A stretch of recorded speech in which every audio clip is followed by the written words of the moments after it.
The stories I tell are not good stories. When I show up, it's usually because something bad has happened. In Ottawa in 2017, there have been 15 homicides.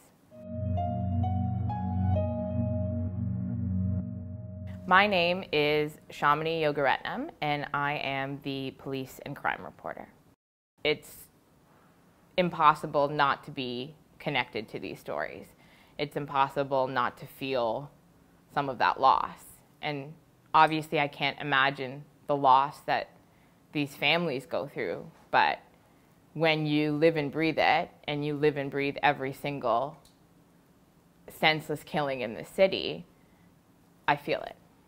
In the early morning hours of June 3rd, 2017, there was a triple shooting in the Byward Market. Bun Sim was throwing a birthday party for his best friend, Terrence Phillips. Terry had just turned 43 years old.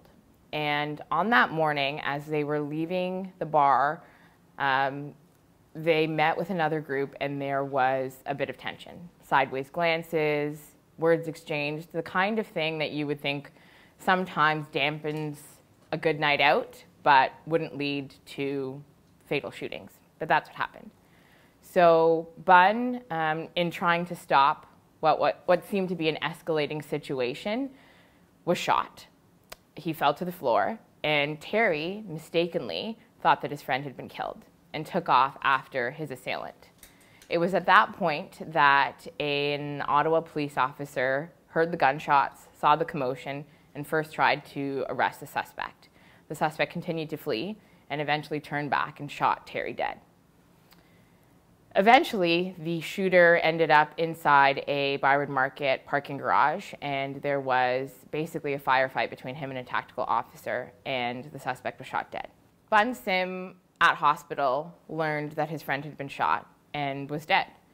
And what happened in the days after that shooting, for me, was trying to tell the story of what happened. These four people, all intertwined in a very difficult situation. In the weeks that followed, I continued to be in contact with Bun. And when he said that his only way forward was to forgive the shooter, the man who had taken his best friend of more than 20 years, it was, I don't even have words for what it was, because he didn't have to choose that. He could have chosen to be angry. He could have chosen to be violent. He could have chosen to be upset at everyone. But instead, he saw that another man's family was also grieving. The Alleman family had also lost someone, and Bun recognized that. And what he wanted was for young men who might think that pulling a gun is the way to resolve their petty differences, he wanted them to realize that that just left people hurt.